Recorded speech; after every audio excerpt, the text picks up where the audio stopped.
لا حول ولا قوة إلا بالله العلي العظيم أعوذ بالله من الشيطان اللعين الرجيم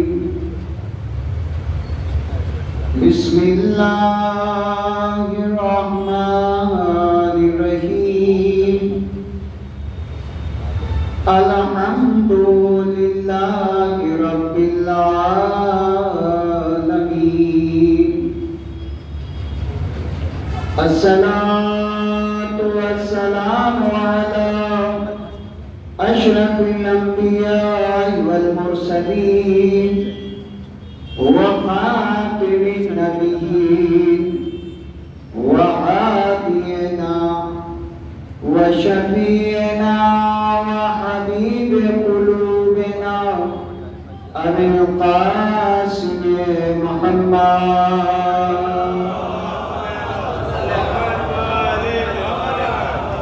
وآله الطيبين الطاهرين المعصومين المظلومين المنتصرين ولعنة الله على أعدائهم أجمعين من يومنا هذا إلى قيام يوم الدين أما بعد فقد قال الله تبارك وتعالى في القرآن المجيد والفرقان الحميد وقوله الحق بالحق بسم الله الرحمن الرحيم ولقد كرمنا بني آدم وحملناهم في البر والبحر ورزقناهم من الطيبات صلوات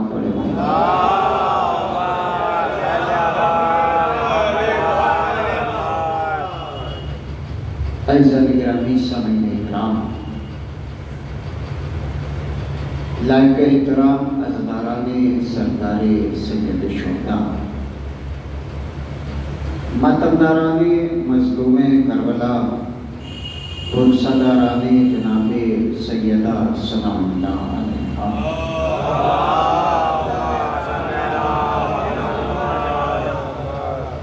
تمام تعریفیں ہیں اس پروردگار کی کہ جس نے اس کائنات کو خلق کیا. بعد از حمد الہی شکر الہی یہ ہے کہ اس نے خلقت کے بعد ہمارے لیے بہترین حاجی کا تعین کیا. خلقت اپنا ایک کمال ہے اور اس کمال کے اوپر والا کمال یہ ہے کہ اس نے بہترین ہادی رہبر رہنما ہمارے لیے تعین کیا. ایسے رہبر ایسے رہنما ایسے قائد کہ جنہوں نے حیوان کو انسان بنایا, انسان کو مسلمان بنایا, مسلمان کو سلمان بنایا اور سلمان کو صاحب ایمان بنایا. ایک صلوات پڑھیے محمد والے.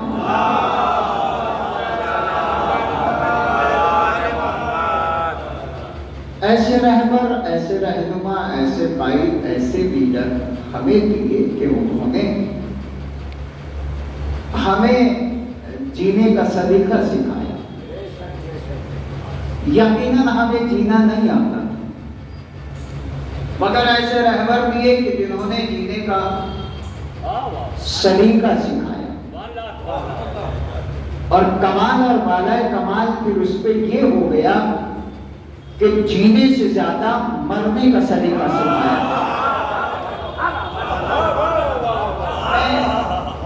میرے استاد یہاں بیٹھے ہوئے, دعا ہے پروردگار سے میرے معبود ان کا سایہ ہمارے سروں پر قائم و دائم رکھ اور شفائے کاملہ اور عاجلہ عطا فرمائے. میں کہہ رہا ہوں کہ کمان والا کمان یہ ہے کہ دنیا کی کسی بھی مذہب کی کتب اٹھا کے دیکھیے گا تو سب کے رہنماؤں میں جینے کا سلیقہ سکھایا مگر مرنے کا سلیقہ نہیں سکھایا. کمال یہ ہے کہ ہمارے رہبر نے جینے سے زیادہ مرنے کا سلیقہ سکھایا اور ایک جملے میں پوری زندگی کو پیوست کر کے یوں کہا ہے منت اللہ زندگی سے عزت کی مہر بہتر ہے.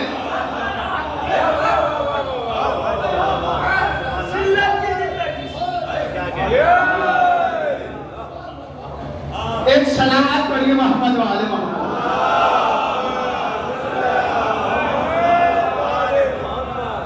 ذلت کی زندگی سے عزت کی موت بہتر ہے. ذلت کی زندگی سے عزت کی موت بہتر ہے. اور ہمارا یقین یہ ہے کہ اہل بیت کا کلام قرآن کے کلام سے ٹکراتا نہیں.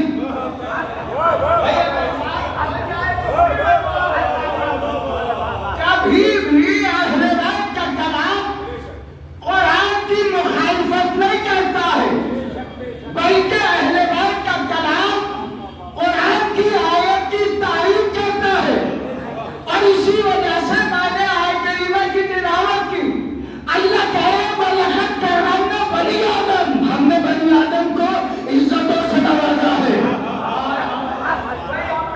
بڑی آہستہ سے دیکھے گا تعداد سے کوئی اثر نہیں. اگر تعداد اثر انداز ہوتی تو امام حسین یزید کے مقابلے میں کھڑے ہی نہیں ہوتے.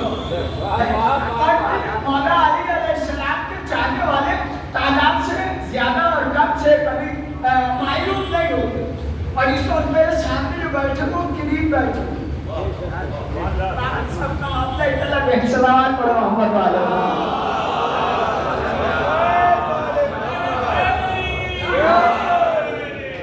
کیا کہہ رہا ہے اللہ؟ وَلَقَدْ كَرَّمْنَا بَنِي آدم. ہم نے بنی آدم کو عزتوں سے نوازا. وَحَمَلْنَاهُمْ فِي الْبَرِّ وَالْبَحْرِ. اور جنہیں ہم نے عزتوں سے نوازا ہے انہیں ہم نے اختیار بھی دیا ہے. ہم نے انہیں اختیار بھی دیا. اور تیسرا جملہ پھر بالائے کمال وَرَزَقْنَاهُمْ مِنَ الطَّيِّبَاتِ. اور ہم نے رزق بھی انہیں طیب دیا ہے. بھائی عزتوں سے بھی نوازا, کنٹرول بھی دیا, رزق طیب بھی دیا. اب میں کہہ رہا ہوں کائنات کا کوئی ایسا فرد ہے جو اپنے سینے پہ ہاتھ مار کے کہے ساری عزتیں ہمارے لیے.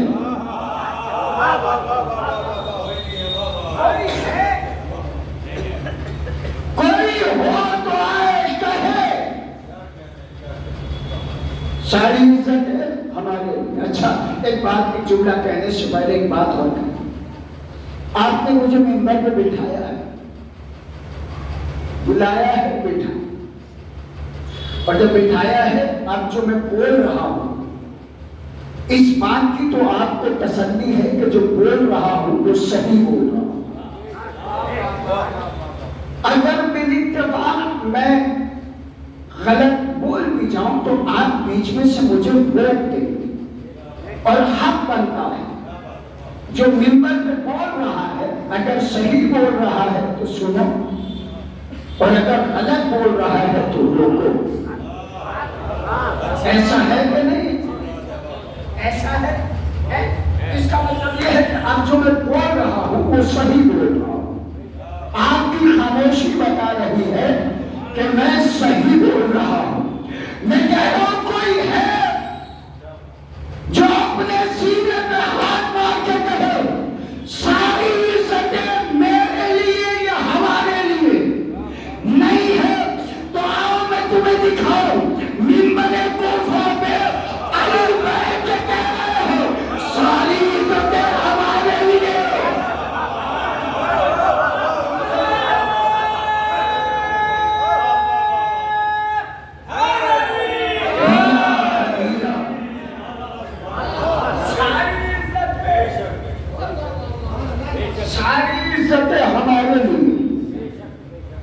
علی کے بیٹھ کے کہنا اور مجمع کا خاموش رہنا، اس بات کی دلیل ہے علی جو بول رہے ہیں صحیح بول رہے ہیں۔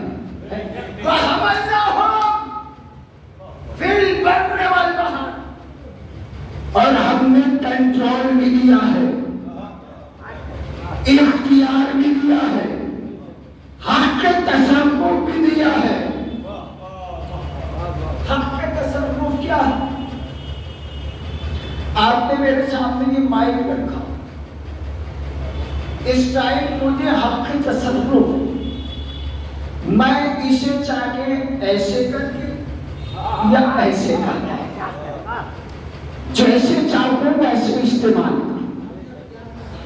میں چاہوں تو اس کا بٹن نیچے کروں تو یہ آف ہو جائے، اوپر کروں تو یہ آن ہو جائے۔ میں ایسا کیوں کر رہا ہوں؟ اس لیے کہ مجھے آپ نے اختیار دیا ہے۔ اختیار دینا اور بات ہے، استعمال کرنا اور بات ہے۔ اس کا فائدہ اٹھانا ایک الگ بات۔ کوئی ہے جو یہ کہے کہ سارا اختیار ہمارے پاس، یہ سورج ہمارا، اس میں حق تصرف نہیں، یہ جب نکلے گا جب اس کا وقت ہوگا، یہ جب ڈوبے گا جب اس کا وقت ہوگا، ستارے جب نکلیں گے جب ان کا وقت ہوگا، یہ ڈوبیں گے جب ان کا وقت ہوگا، یہ زمین جب چاہے گی رکے گی، جب چاہے گی ہلے گی، یہ دریا جب چاہے گا چلے گا، جب چاہے رکے گا۔ کوئی کہے کہ اس میں حق تصرف ہمارا، تو کوئی نہیں بتا سکتا، مگر کوئی ہے جو سورج بنتا کے بتائے۔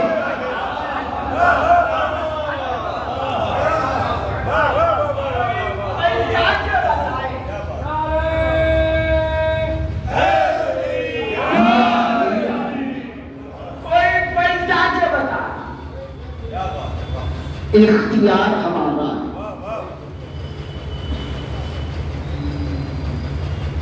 یاری کتنا بلند محسوس کر رہے ہو؟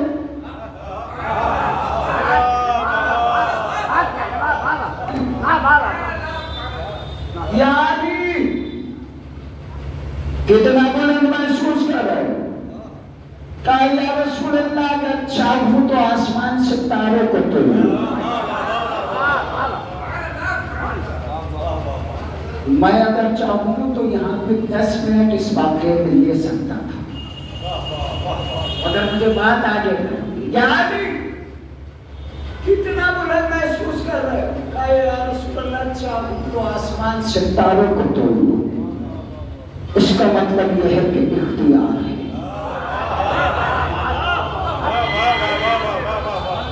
اس کا مطلب یہ ہے کہ اختیار۔ کفار آگے کہتے ہیں یا رسول اللہ اگر نبی ہو تو معجزہ دکھاؤ۔ اشارہ کیا، چاند کے 2 ٹکڑے۔ میں پورا واقعہ ایک جملے میں پڑھ رہا ہوں مگر کسی نتیجے پر۔ چاہوں تو اشارہ کیا، چاند کے 2 ٹکڑے۔ اب میں آپ سے پوچھ رہا ہوں، کمیل ہوں طالب علم در اہل بیت کا فقیر، چاند خشکی میں ہے یا تری؟ چاند خشکی میں ہے یا تری؟ خشکی۔ سورج خشکی میں ہے یا تری؟ خشکی۔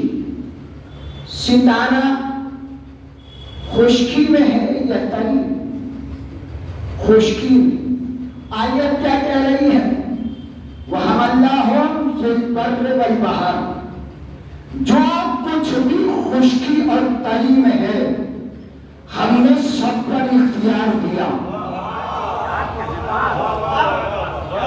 اس سے زیادہ آسان نہیں کر سکتا میرے سرکار ہے. اللہ نے کہا جو کچھ بھی خشکی اور تری میں ہے سب پر اختیار دیا, سب پر اختیار دیا. نبی نے معجزہ دکھایا تو خشکی میں, علی نے سورج کو بچایا تو خشکی میں, ستارہ ٹوٹ کے دہلیز میں آیا تو خشکی میں. ابھی معجزہ باقی ہے تری کا.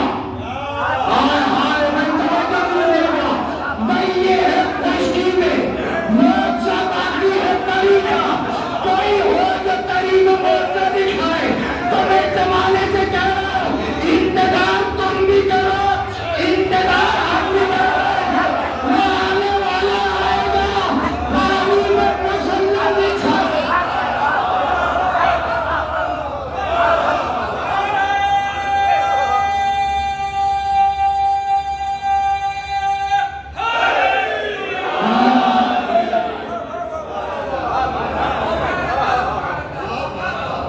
انتظار تم بھی کرو,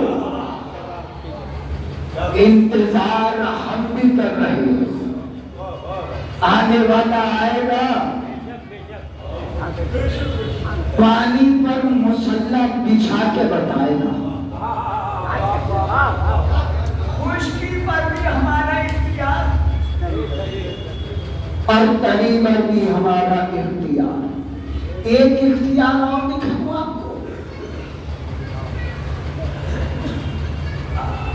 سرکار میں نے آپ سے تقریباً 12 یا 13 سال پہلے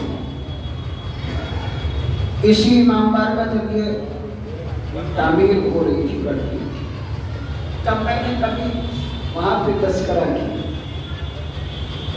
اختیار کی بات ہے. یزید کا جو تخت الٹا ہے نا, اگر بات پہنچ جائے تو پھر دعاؤں سے نوازیے گا. یہ جو یزید کا تخت الٹا ہے نا, یہ ایک جملے کی وجہ سے. جب اس نے یہ کہا کہ یہ قیدی ہے میں مختار,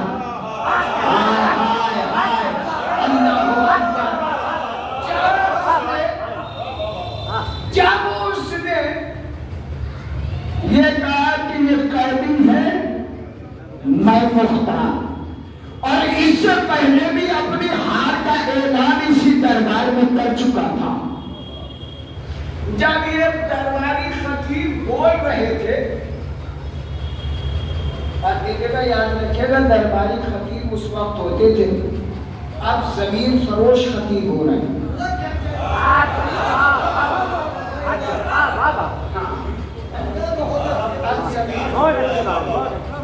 اس ٹائم خالی زبانیں بکتی تھی, اب زمین بک رہی.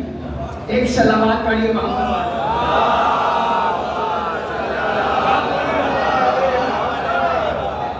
جب اس کے سر خرید خطیبوں نے خطبہ دے دیا تو امام سید سجاد نے کہا یزید اجازت ہے کہ میں ان لکڑی کے ڈھیر پر چلا جاؤں. یہی کہا ان لکڑی کے ڈھیر پر چلا ہے.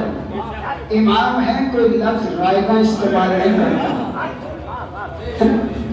کیوں کہا؟ اس لیے کہ وہاں سے ابھی تک اہل بیت کا تذکرہ نہیں ہوا. میں پھر ایک جملے کی ذمہ داری لے رہا ہوں, پوری ذمہ داری سے بات کر رہا ہوں کہ آپ پوری غدیر پڑھیے گا اور بڑے بڑے علماء یعنی آیت اللہ امینی کی الغدیر بھی پڑھ لیجیے گا. تو کہیں پر بھی کسی نے یہ نہیں لکھا کہ نبی غدیر کے میدان میں لکڑیوں کے ڈھیر پر چڑھے. میں بڑی آہستہ سے جملہ کہا ہے, میں نے بڑی آہستہ سے جملہ کہا. کسی بھی تاریخ میں یہ نہیں لکھا کہ نبی غدیر کے میدان میں لکڑیوں کے ڈھیر پر چڑھے. کیا لکھا ہے؟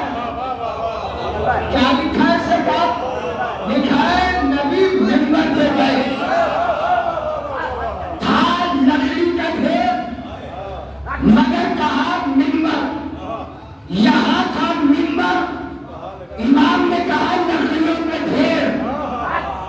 وجہ کیا ہے؟ وجہ یہ ہے کہ اگر لکڑیوں پہ ڈھیر ہو اور علی کا تذکرہ ہو تو منبر سے کم نہیں۔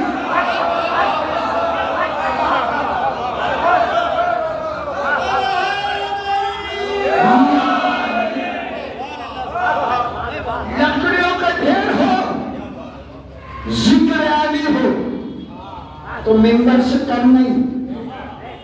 یہاں منبر تھا مگر ذکر علی نہیں تھا، تو لکڑیوں پہ ڈھیر سے کم نہیں۔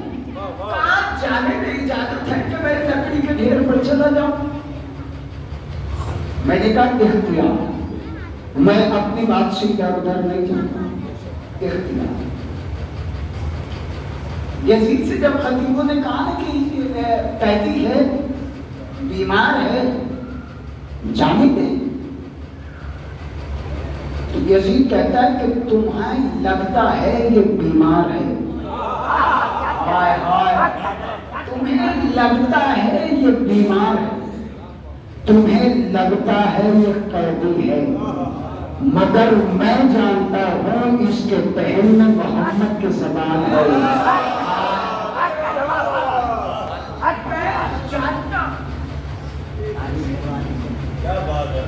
اور یہ بھی جانتا۔ اچھا ایک بات بڑی آہستہ سے کہوں، میں یہاں پہ ابھی مجھے 20 منٹ پورا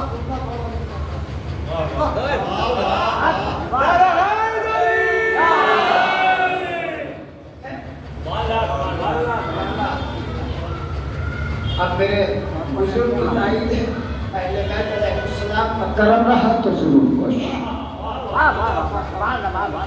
یہ قیدی جانے میں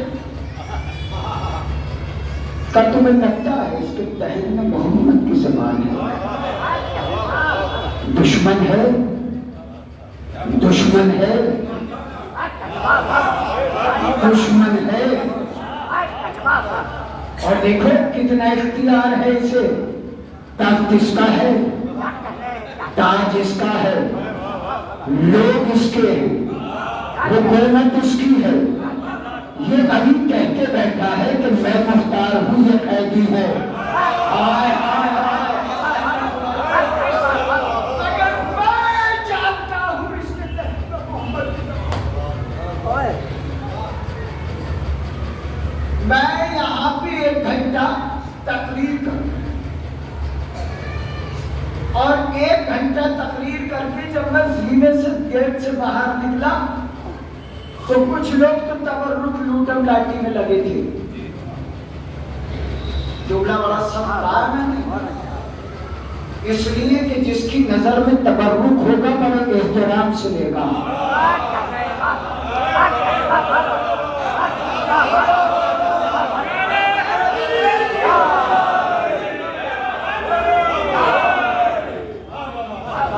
جس کی نظر میں تبرک ہوگا وہ اس در میں بڑے احترام سے لے گا، مگر جسے لوٹنا ہے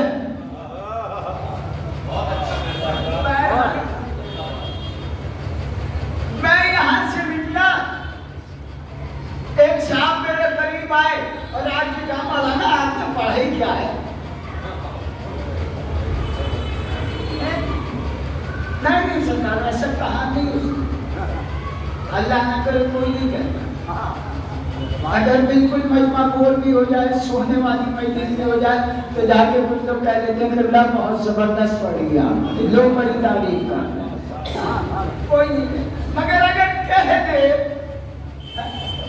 دے تو ایمانداری سے بتائیے گا میرے دل میں کیا گزرے گی۔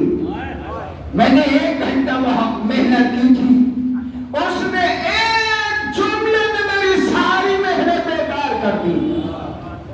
آج جو یزید ڈرا ہوا ہے وجہ یہی ہے، 48 سال کی محنت ہے۔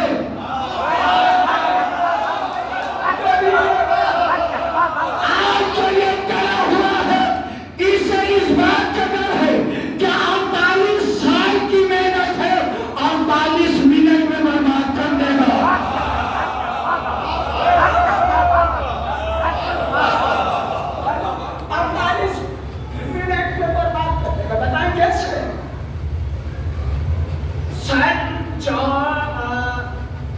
14 میں بنی امیہ کی حکومت آئی، اور سن 61 میں کربلا ہو، 12 یا 14 46 یا 48 اتنے سال بنی امیہ نے ساری طاقتیں لگا دی ہیں کہ اہل بیت کو کسی طریقے سے دبا دیں، کسی طریقے سے دبا دیں۔ 48 یا 46 سال کی محنت ہے، امام سید سجاد منبر پر گئے اور جا کے یہ کہا کہ یزید تو کہتا ہے کہ تو مختار ہے، ہم قیدی، تو مختار ہم قیدی۔ اب جو امام نے خطبہ دیا تو یزید کی کیفیت یہ ہے، اس سے پہلے بھی مر چکا ہے، ہائے ہائے، پھر میں کہہ رہا ہوں اس سے پہلے بھی یہ قتل ہو چکا ہے، اب ڈر یہ ہے کہ الٹ نہ جائے۔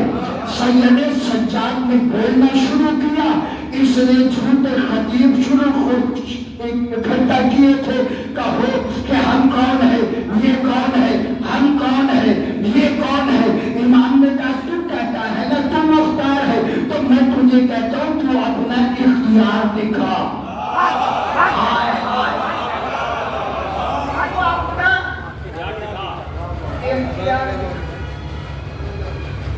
اور یہ قریب اب اختیار دکھائے تو دکھائے کیسے؟ اس لیے کہ ابھی انہی کی پھوپھی نے کہا ہے اس کو ابھی انہی کی پھوپھی نے کہا ہے اس کو خاموش ہو جا۔ گلے میں پڑی ہوئی گھنٹیوں کی آواز بھی غائب ہو گئی، پڑی ہوئی گھنٹیاں بھی خاموش ہو گئی۔ اس غریب کی کیفیت بتاؤں کیا ہے؟ اس غریب کی کیفیت یہ ہے کہ کاٹو تو خون نہ نکلے، اور اگر اب بات آ ہی گئی ہے تو میں یہاں پر پھر اپنے سننے والوں کو کہتا ہوں، آپ نے سنا بھی ہے اور آپ نے جانا کہ ایمان میں اور جناب زینب میں بڑا فصیح اور بلیغ خطبہ دیا۔ پہلے منظر سنو، پھر تصور ملاؤ اور پھر بات سنو۔ دیکھو میں یہاں آیا ہوا، بہت سے افراد ایسے جنہوں نے میرا چہرہ پہلی مرتبہ دیکھا ہوگا، بات یہ ہے کہ دیکھا ہے دوسرا، مگر مجھے اس بات کا یقین ہے میں یہاں بولوں گا تو میرے یہاں سب اپنے ہیں، مجھے یہاں خوف نہیں ہے، مجھے یہاں خوف نہیں ہے، میرے یہاں سب اپنے۔ لیکن اگر مجمع غیر کا ہو تو وہ وہاں لفظ بڑی توڑ کے بولے جائیں گے۔ ایک جملہ کہا جاتا ہے کہ بڑا فصیح اور بلیغ خطبہ دیا۔ فصاحت و بلاغت، فصاحت و بلاغت کسے کہتے ہیں؟ فصاحت و بلاغت کہتے اسے ہیں کہ جیسا سامنے والے کا سوال ہو ویسا جواب دیا جائے۔ آپ خاموشی سے سنیے اور میں سنانے کے لیے آتا ہوں۔ فصاحت، استاد آپ شاعر، فصاحت اور بلاغت کہتے اسے ہیں جیسا سامنے والے کا سوال ویسا جواب۔ سیدہ زینب نے بھی خطبہ دیا مگر بڑا فصیح اور بلیغ، کیسا؟ جیسا سامنے والے کا سوال ویسا۔ تخت اس کا، تاج اس کا، لوگ اس کے، تلواریں اس کی، پوری حکومت اس کی،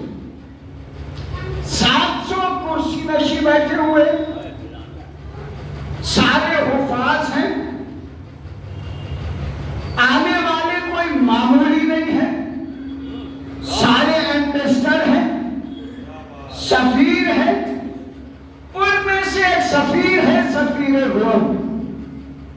سفیر روم یزید سے سوال کرتا ہے، ایک صلوات پڑھے محمد بھائی۔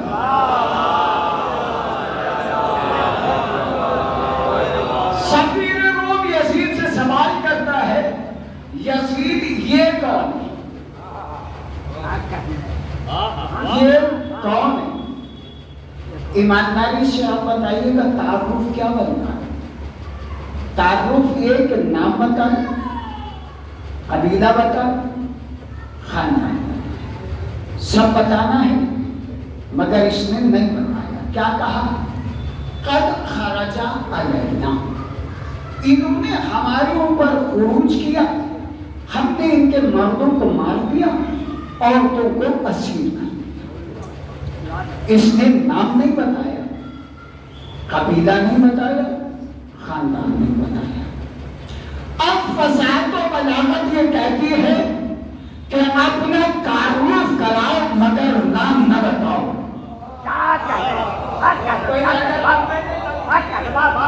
گزر گیا تو پھر بات آگے کروں گا۔ اب فصاحت یہ کہتی ہے کہ نام نہ بتاؤ بلکہ اپنا تعارف کراؤ۔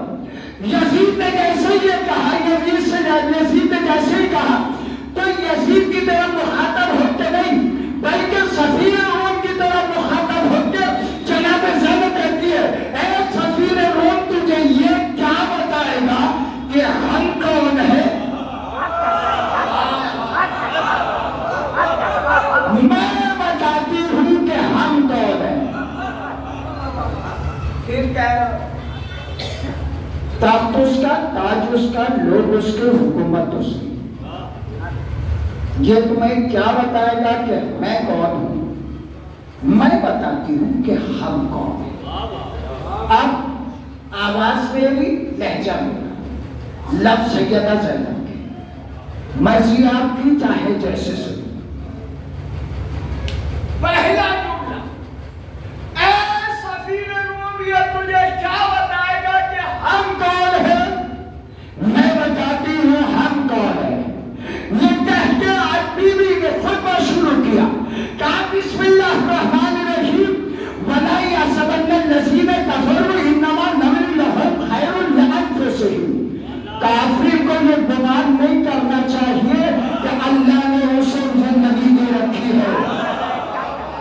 پھر ترجمہ کر رہا ہوں، پھر کہہ رہا ہوں، کافر کو یہ گمان نہیں کرنا چاہیے کہ اللہ نے اسے زندگی دے رکھی ہے، بلکہ اللہ نے زندگی اس لیے دی ہے تاکہ وہ اپنے بچتے ہوئے گناہ بھی انجام دے دے۔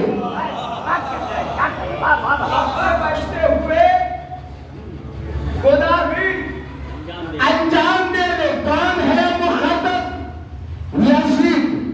آیت کیا پڑھ رہی ہے بی بی؟ کافر کو گمان نہیں کرنا چاہیے۔ 1400 سال پہلے بی بی دربار میں خطبہ دیتے ہوئے یہ فتویٰ دے رہی ہے، جو بھی جب بھی جہاں بھی کہیں بھی حسین سے ٹکرائے گا وہ کافر تو ہو سکتا ہے، مسلمان نہیں ہوتا۔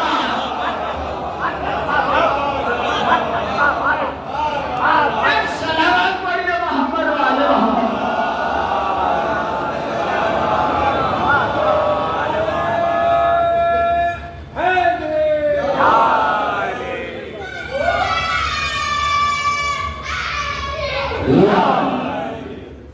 جو بھی جب بھی جہاں بھی کہیں بھی حسین سے ٹکرائے گا وہ کچھ بھی ہو کافی ہے۔ یہ تجھے کیا بتائے گا کہ ہم کون ہیں؟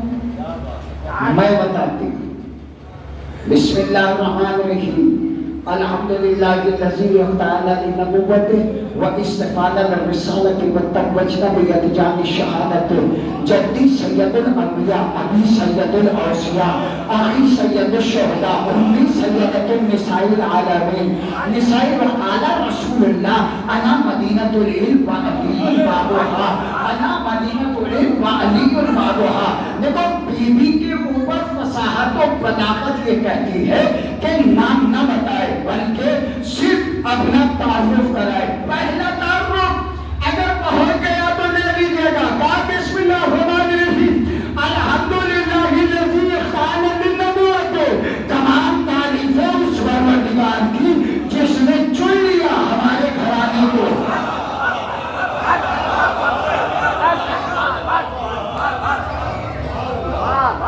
جس نے چن لیا ہمارے گھرانے کو نبوت اور رسالت کے لیے. بیوی نے یہ نہیں کہا اللہ نے ہمارے گھرانے کو چنا. معذرت، بیوی نے یہ نہیں کہا کہ ہمارے گھرانے نے اللہ کو چنا. کیا کہا؟ تمام تعریفیں اس پروردگار کی جس نے چن لیا ہمارے گھرانے کو نبوت اور رسالت کے لیے. نبوت اور رسالت کے لیے یہ کیا بتائے گا کہ ہم کون ہیں؟ میں بتاتی ہوں کہ ہم کون ہیں. میرا گھرانہ وہ ہے جسے اللہ نے نبوت اور رسالت کے لیے چنا ہے. اس سے زیادہ قیامت کا ہے شہادت. اللہ نے ساری شہادتوں کے تاج ہمارے گھرانے کے مردوں کے سروں پہ سجا دیے. اللہ نے ساری شہادتوں کے تاج ہمارے مردوں کے سروں پہ سجا دیے. 1400 سال پہلے بیوی کہہ کے جا رہی ہے تم بم باندھ باندھ کے مر تو سکتے ہو.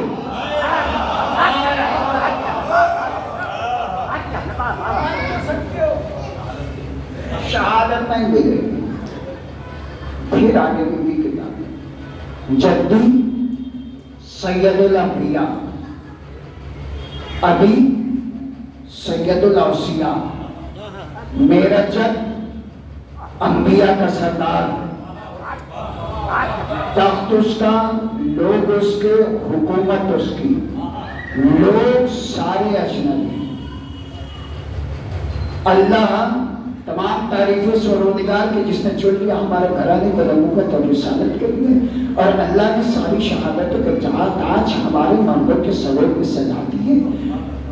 جدی سید الانبیاء میرا جد انبیاء کا سردار ابھی سید الاوصیاء میرا بابا اوصیاء کا سردار. آخری سید الشہداء میرا بھائی شہیدوں کا سردار. امی سیدۃ النساء العالمین میری ماں عورتوں کی سردار. بیوی نے نام تو نہیں لیا نا. آپ نہیں کہوں گا تو پھر کرتا ہوں گا. بیوی نے نام تو نہیں لیا نا. کام میرا جب انبیاء کا سردار میرا بابا اوصیاء کا سردار میری ماں عورتوں کی سردار میرا بھائی شہیدوں کا سردار. یہ تجھے کیا بتائے گا کہ ہم کون ہیں؟ ساری سرداری لے کے بتایا سردار کی اولاد ہے ہم، غلام کی اولاد ہے یہ.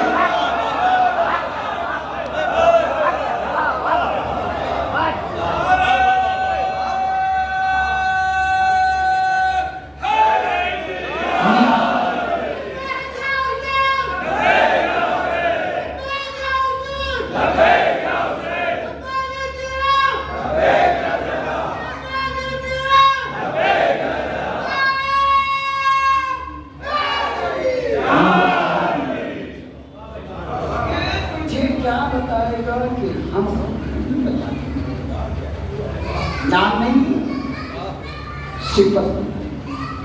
میرا جد انبیاء کا سردار میرا بابا اوصیاء کا سردار میری ماں عورتوں کی سردار میرا بھائی شہیدوں کا سردار.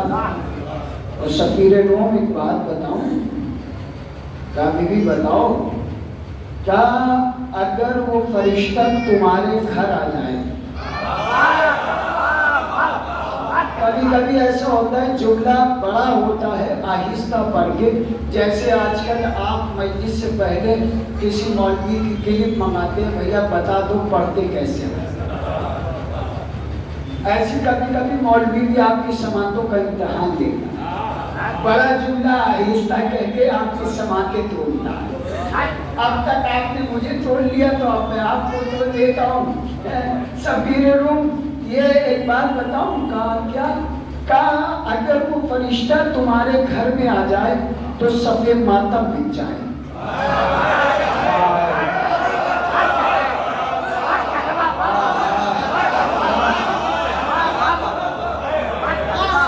سفیر روم، اگر وہ فرشتہ تمہارے گھر آ جائے تو تمہارے گھر میں صف ماتم بچ جائے، لیکن جب میرے گھر آئے تو کبھی میرے بھائی کا چھولا چھولا آئے ہائے،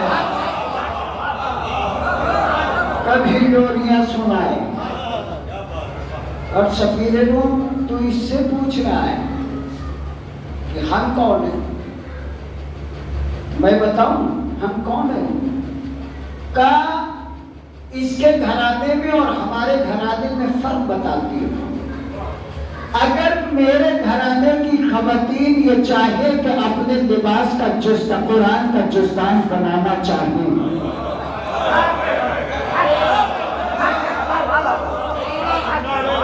یقین کیجیے گا، آپ کے آگے دست ادب چھوڑ کے کہہ رہا ہوں کہ میں اس جملے کی تفسیر کر نہیں سکتا، یہ احترامی ممبر ہے۔ میں کہہ رہا ہوں کہ بی بی نے بہت بڑا جملہ کہا ہے۔ بی بی کہہ رہی ہے اگر ہمارے گھرانے کی عورتیں اپنے لباس کا جزدان بنانا چاہے تو بنا لے۔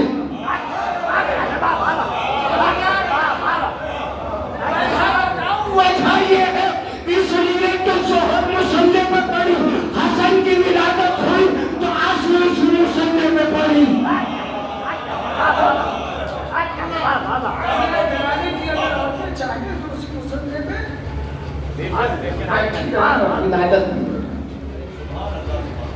یہ تجھے کیا بتائے کہ ہم کون ہیں؟ اسی سے پوچھ یہ کس نے کہا ہے، کس کے لیے کہا ہے؟ انا مدینۃ العلم۔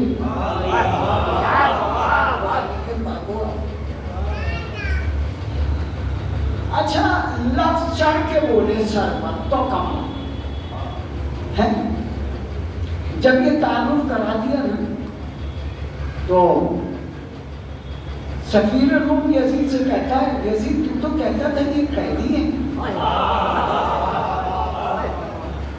مگر اس نے جو تعارف کرایا ہے وہ تو مدینے کے سرداروں کا ہے۔ میں اس وقت اور کیا کہیے، کئی جملوں کے بعد وہ کہہ رہا ہے یہ تعارف تو مدینے کے سرداروں کا ہے۔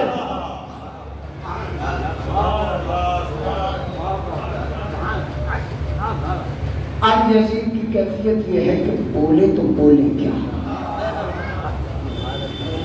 کا اس نے جو تعارف کرایا ہے وہ مدینے کے سردار محمد ہیں، نام بیوی نے نہیں لیا ہے۔ توجہ دے رہے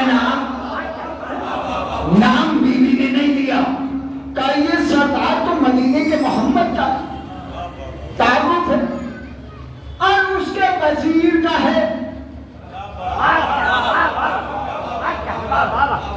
اور یزید میں تجھے بتاؤں میں نے سنا ہے، دیکھو جناب زینب نے بہت بڑا حملہ کیا ہے اور لہجہ علی میں کیا ہے، لہجہ علی میں کیا۔ جناب زینب نے تلوار نہیں چلائی مگر تلوار سے زیادہ بڑا حملہ ہوا ہے اور انداز علی میں ہوا ہے،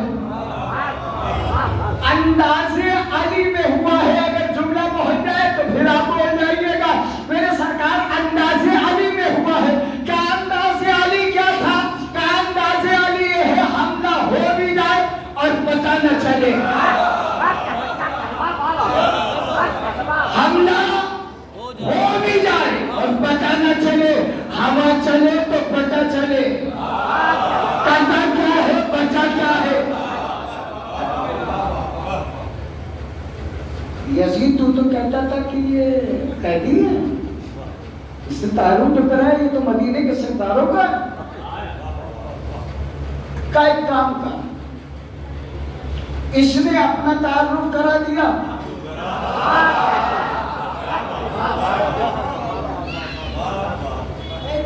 تبھی ہے نا جب چڑھ کے بولے انہوں نے اپنا تعارف کرا دیا ہے، تو اپنا تعارف کرا۔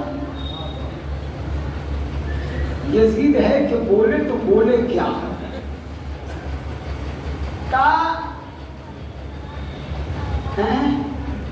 یاد آ گیا آپ؟ چلو اوروں کے لیے پڑھے دیتا ہوں، ایک سلامات پڑھیے محمد والے۔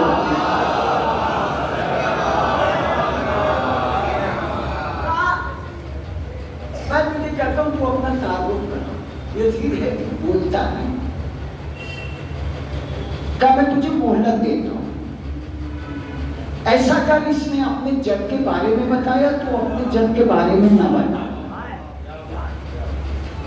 اس نے اپنے بابا کے بارے میں بتایا تو اپنے بابا کے بارے میں مت بتا، اس نے اپنے بھائی کے بارے میں بتایا تو اپنے بھائی کے بارے میں نہ بتا، تو ایسا کر تو اپنی ماں کا کردار بتا،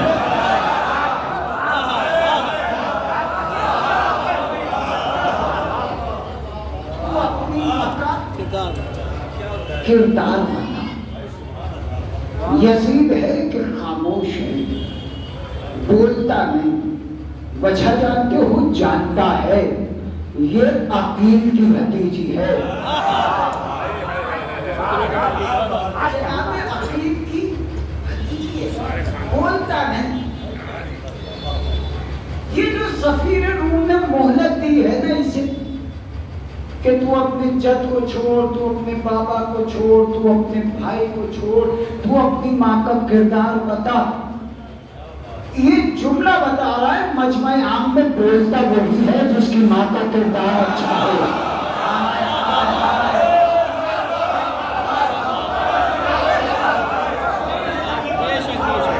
میں بول ہی نہیں رہا، میں کہہ رہا ہوں میں بڑی آہستہ سے آج میں نے اپنا لہجہ بدل کے بھی پڑھ لیا ہے، کہا مجمع عام میں بولتا وہی ہے جس کی ماں کا کردار اچھا ہو۔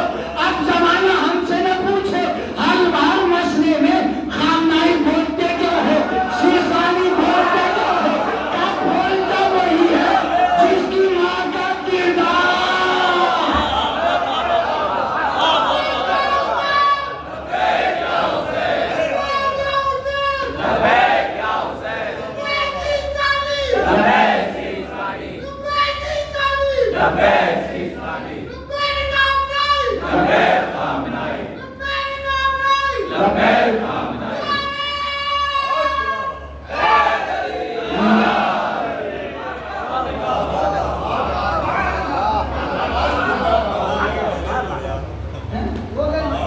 مجمع عام میں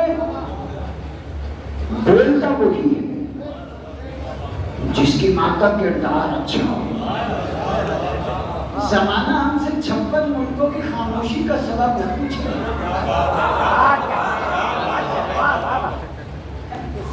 ہم سے نہ پوچھے، ہم بتانے والے بھی نہیں، ہم بتانے والے بھی نہیں، ہم تو بس بات کہے ادھر میں۔ ہم تو اللہ نے کہا کہ یہ جو قرآن ہے اللہ نے اپنے حبیب کے قلب کو اتارا، مگر پچھلی باتیں زیادہ دہرائیں۔ اے میرے حبیب کہ آپ نے دیکھا نہیں زمانے نوح میں کیسا سیلاب آیا، اے میرے حبیب کہ آپ نے دیکھا نہیں ایوب نے کیسے صبر کیا۔ میرے بابو نے پیچھے کی باتیں کیوں بتا رہا ہے؟ کہا اس لیے بتا رہا ہوں تاکہ آنے والے زمانے میں تم سمجھ جاؤ۔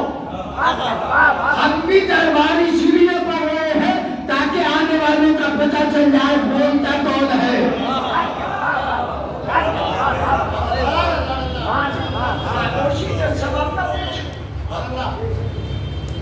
دربار میں یزید ہے کہ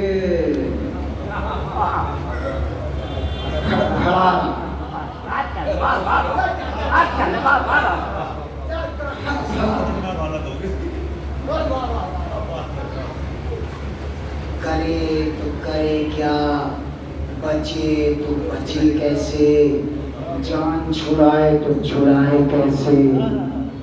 آج کل تو بڑا آسان ہے، اگر کسی سے جان چھڑانی ہو موبائل چلانا شروع کر دو،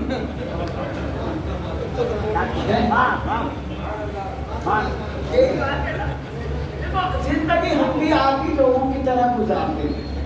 ہمارے پاس بھی اگر کوئی آ جائے اور ہمیں جان چھڑانی ہو تو ہم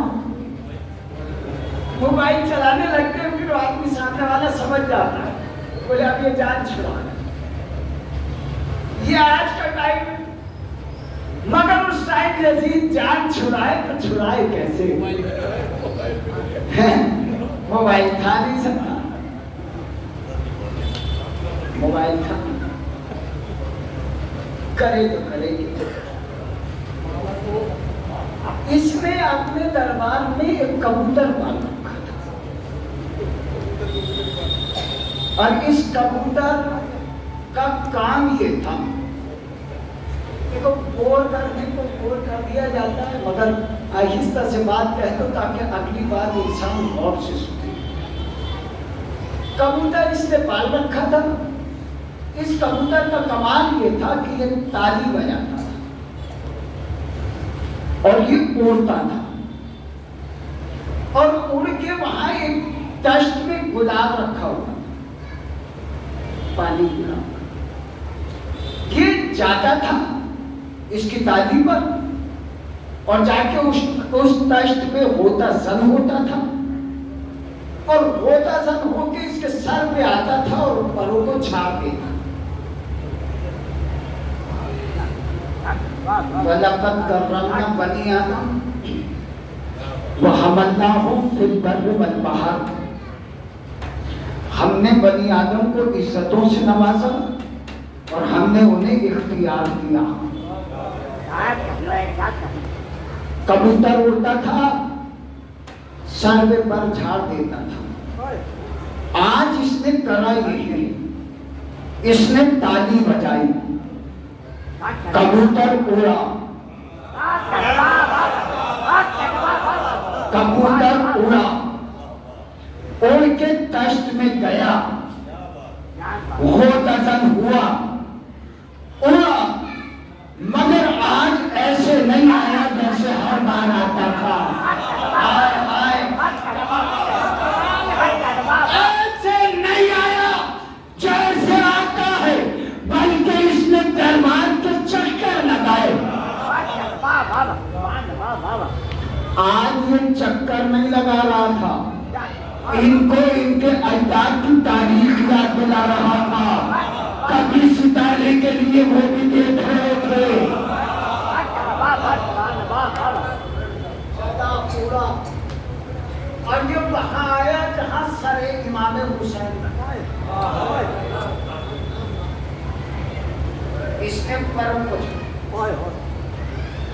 فوراً پلٹ کے بیوی نے کہا کہ یزید تو نے اختیار دیکھا،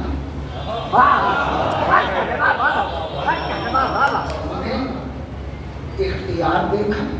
اور یہ دیکھ کہنے کے بعد سفیر روم سے کہتی، سفیر روم سے کہتی، سفیر روم یہ تجھے نہیں بتائے گا کہ ہم کون ہیں، یہ تجھے نہیں بتائے گا کہ ہم کون ہیں اور یہ کون ہے. میں بتاتی ہوں کہ ہم کون ہیں.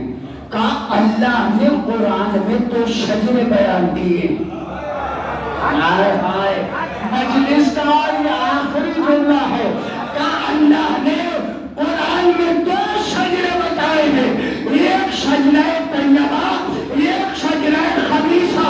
یہ سفیر روم یہ جو تخت پہ بیٹھا ہے یہ شجرہ خبیثہ ہے، یہ جو زنجیروں میں جکڑا کھڑا ہے یہ شجرہ طیبہ ہے.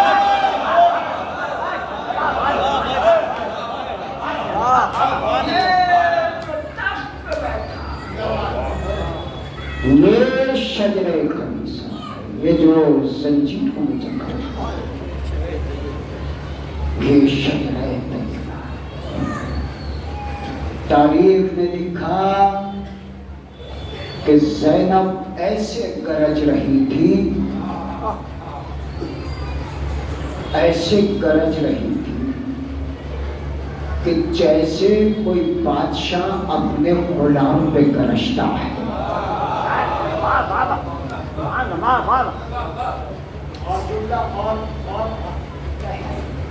زینب ایسے ڈانٹ رہی تھی جیسے کوئی اپنے نمک حرام غلام کو ڈانٹتا ہے۔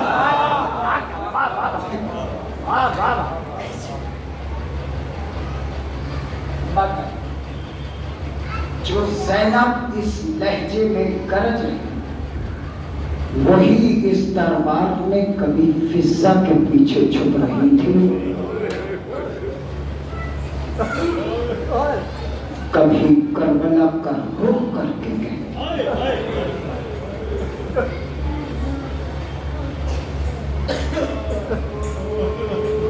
جب یزید نے یہ کہا ہے نا کہ ان کا تعارف کراؤ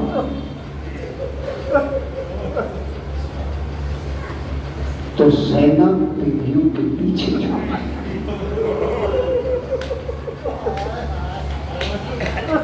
اللہ اکبر۔ لیکن جب یزید نے جب تعارف کرایا جا رہا تو کہا حاضی کلثوم، حاضی ام فروہ، حاضی زینب۔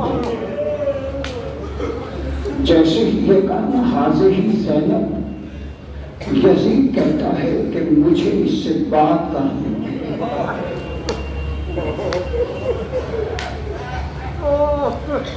زینب پیچھے چھوڑی،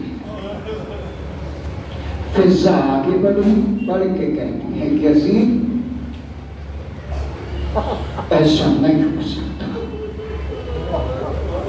کھڑے ہوئے دربار میں حبشیوں سے کہا کہ حبشیوں کیا تم مجھے پہچانتے نہیں؟ میں کہوں کہیں بھی نہیں پہچان۔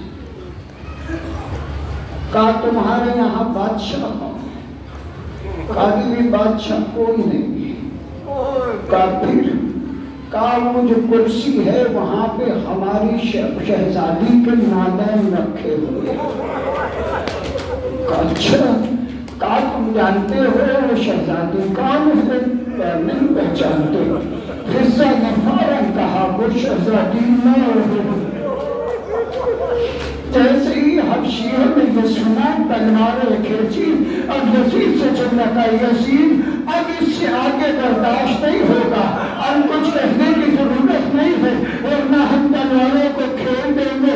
جیسے ہی یہ منظر دیکھا جانے میں کربلا کا رخ کر کے کہا اے عباس آج یہ بات آ گئی کہ ہماری قبیلوں کو پہچان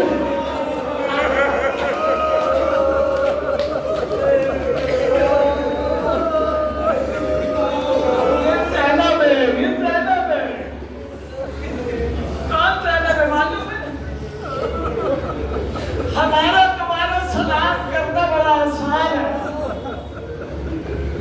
مگر یہ مزادب ہے جو لاشوں کے درمیان کھڑے ہو کے سلام کر کے آئی ہے۔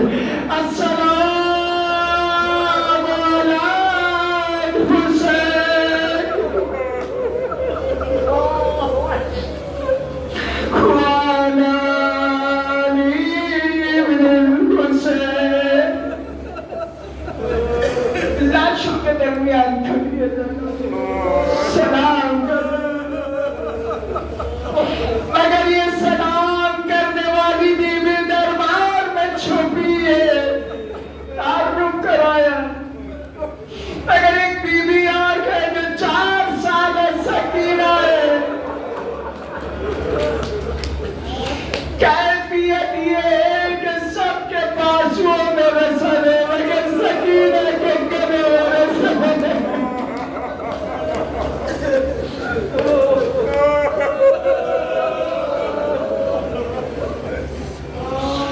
سیگیاں کھڑی ہوتی ہے تو سکینہ پنجوں کے بل کھڑی ہوتی ہے اور کربلا کا رخ کر کے کہتی ہے عباس میں بادل چلا گیا۔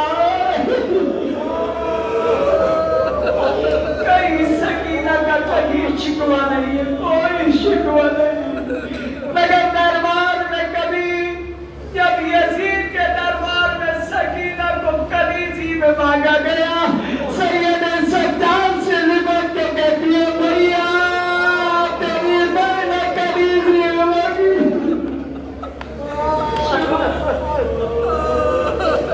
اللہ کرے کسی بیوی کا ایسے امتحان نہ ہو جیسے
4 سال کی ہے تو دربار میں مانگی بھی گئی. آخری روایت اور مجلس رحمت تمام جو سارے امتحان دیتی ہوئی گئی ہے. معلوم ہے پیاسی کتنی قید خانے میں اپنے بھیا سید سجاد سے فرماتی ہے بھیا یہ بتاؤ پیاس کی کتنی کیفیتیں ہوتی ہے. سید سجاد نے بیان کرنا شروع کیا. اے میری بہن پہلی شدت یہ ہے کہ زبان ایٹھ جاتی ہے. کہا بھیا پھر اس کے بعد کا گلا خشک ہو جاتا ہے. کہا بھیا پھر اس کے بعد کا سینے میں جلن ہوتی ہے. کہا بھیا اس کے بعد کا پیاس ہڈیوں میں بیٹھ جاتی ہے. کہا بھیا اس کے بعد کی کیفیت یہ ہے کہ جب سانس لیا جاتا ہے تو ہڈیوں میں تکلیف ہوتی ہے. ہڈیوں میں تکلیف ہوتی ہے. سید سجاد کا یہ جملہ سن کر سکینہ نے کہا بھیا پاس اب جو تیری سکینہ سانس لیتی ہے تو ہڈیوں میں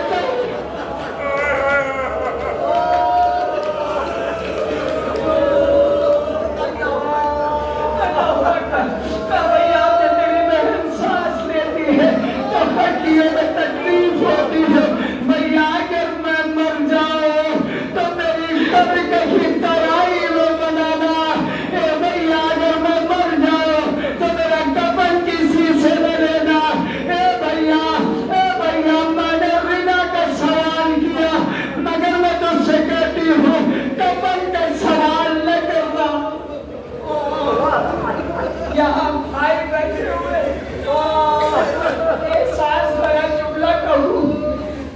بھائی چاہیے جتنا بھی غریب ہو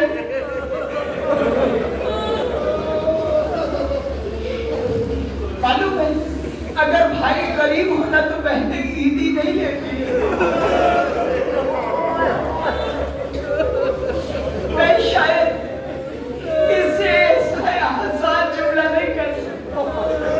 اگر بھائی غریب ہونا تو عید میں عیدی نہیں لیتی. مگر کتنا بھی بھائی غریب ہو بہن کو امید ہوتی ہے کہ کفن میرا میرے بھائی کو دے. مگر ہائے غربت سید سجاد سکینہ کہہ رہی ہے بھیا اگر میں مر جاؤں تو اسی کوٹے میں دفن کر دینا. یہ سکینہ گئی سید سجاد نے اسی کوٹے میں دفن کیا. بابا تیری سکینہ مری.